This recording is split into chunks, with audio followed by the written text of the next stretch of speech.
আসসালামু আলাইকুম। আশা করি সকলেই ভালো আছেন। সুপ্রিয় চাকরি প্রত্যাশী ভাই ও বোনেরা, মহিলা বিষয়ক অধিদপ্তরে কিন্তু বর্তমানে একটি নিয়োগ সার্কুলার চলমান রয়েছে।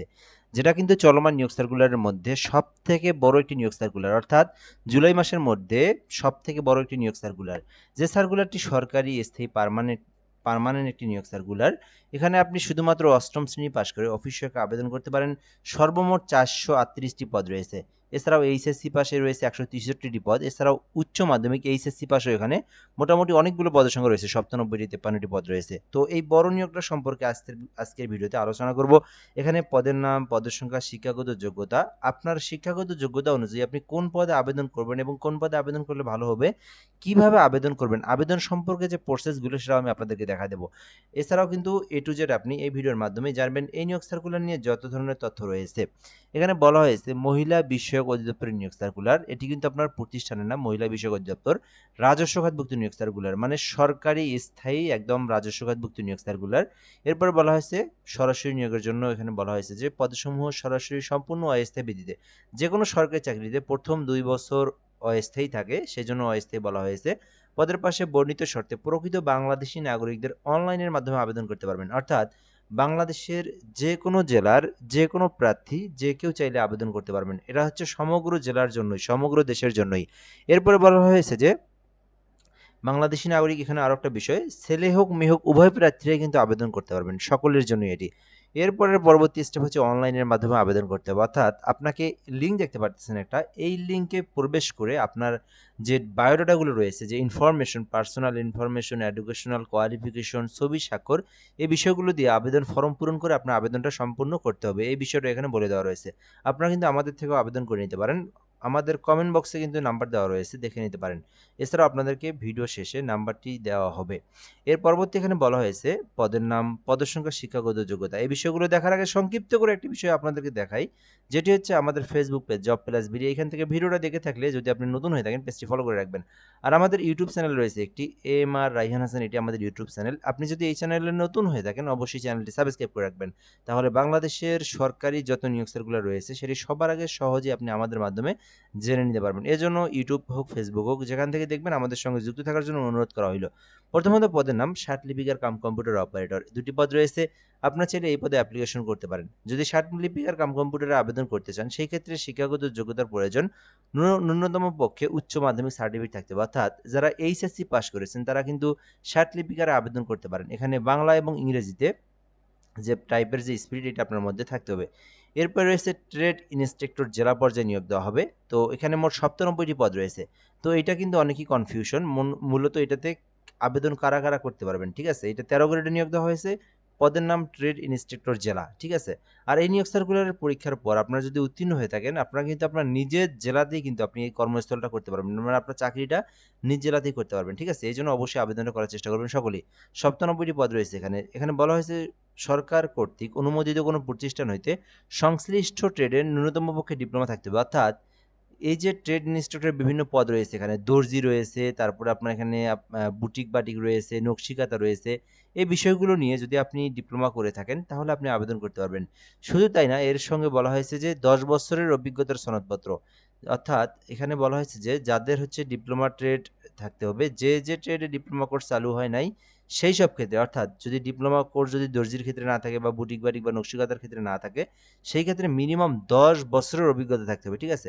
মহিলা প্রার্থীদের অগ্রাধিকার দেওয়া হবে, মহিলা প্রার্থীদের অগ্রাধিকার দেওয়া হবে। এখন মহিলারা অনেকেই যদি বলে থাকেন যে আপনারা আবেদন করতে পারবেন কিনা, সেক্ষেত্রে দেখেন আপনাদের যদি এই যে দর্জি অথবা বুটিক বাটিক অথবা নকশিকাঁথার উপর যদি ডিপ্লোমা করা থাকে তাহলে আবেদন করতে পারবেন, অথবা ১০ বছরের অভিজ্ঞতা থাকলে আপনি সেক্ষেত্রে অ্যাপ্লিকেশন করতে পারবেন, ঠিক আছে? এর কমে কিন্তু আবেদন করা যাবে না। এরপরে রয়েছে ষাট মুদ্রাক্ষরিক কাম কম্পিউটার অপারেটর, যেখানে ৬টি পদ রয়েছে। যারা উচ্চ মাধ্যমিক পাস করেছেন চাইলে আবেদন করতে পারেন। ডে কেয়ার ইনচার্জ রয়েছে, ২৫টি পদ রয়েছে। শিক্ষাগত যোগ্যতা চাওয়া হয়েছে কমপক্ষে এইচএসসি পাস, অর্থাৎ উচ্চ মাধ্যমিক এইচএসসি পাস থাকলে আপনারা ডে কেয়ার ইনচার্জ ১৪ গ্রেড আবেদন করতে পারবেন। এর পরের পদটি কিন্তু মোটামুটি অনেক বড় একটি পদ, যেখানে অফিস সহকারী কাম কম্পিউটার মুদ্রাক্ষরিক নিয়োগ দেওয়া হবে, যেখানে ১৬তম গ্রেডে নিয়োগ দেওয়া হয়েছে। ১৬৩ পদ রয়েছে। দেখতে পারতেছেন মোটামুটি অনেক বিশাল বড় একটি নিয়োগ সার্কুলার। শিক্ষাগত যোগ্যতা চাওয়া হয়েছে উচ্চ মাধ্যমিক সার্টিফিকেট থাকলে আবেদন করা যাবে। আর এখানে টাইপের যে স্পিড চাওয়া হয়েছে এটাও আপনার মধ্যে থাকলে আপনি কিন্তু অ্যাপ্লিকেশন করতে পারবেন। এর পরের পদটি কিন্তু সেই বিশাল কাঙ্ক্ষিত নিয়োগ সার্কুলারের অফিস সহায়ক, মহিলা অধিদপ্তরের অফিস সহায়ক পদ, ২০তম গ্রেড, 438টি পদ রয়েছে। তো এটা বুঝতে পারতেছেন 438টি পদ রয়েছে, মানে বিশাল বড় একটি নিয়োগ সার্কুলার, জুলাই মাসের মধ্যে সবথেকে বড় নিয়োগ সার্কুলার। ঠিক আছে? ন্যূনতম কমপক্ষে আপনাকে 8ম শ্রেণী থাকতে হবে। এখানেও কিন্তু প্রায় 700 অধিক প্লাস পদের সংখ্যা রয়েছে। সো মূলত আপনারা যারা অফিস সহকারে আবেদন করতে চান, অফিস সহকারের কাজ কিন্তু অনেকটাই অফিসিয়ালি কাজ। ঠিক আছে? খাতা কলম কাগজপত্র এগুলোরই কিন্তু কাজ হয়ে থাকে। বর্তমানে তো কম্পিউটার জানা থাকলে অফিস সহকারে নিয়োগ দিয়ে কম্পিউটারে তো কাজ দিয়ে দেয় যদি আপনার জানা থাকে। তাছাড়া কিন্তু আপনাকে যদি কম্পিউটার না জানা থাকে, সেক্ষেত্রে খাতা কলমের কাজই কিন্তু আপনাকে দেওয়া হয়। ঠিক আছে? অফিস সহায়ক মূলত মোটামুটি অনেক ভালো একটি পদের সংখ্যা এখন বর্তমান সরকারি চাকরিতে। তো 438টি পদ রয়েছে। যারা অষ্টম হোক, এসএসসি, এইচএসসি এমনকি অনার্স ডিগ্রি যারা রয়েছেন, অফিস সহায়কে আবেদন করতে পারবেন। এখানে কিন্তু কোনো ধরনের অভিজ্ঞতার প্রয়োজন নাই।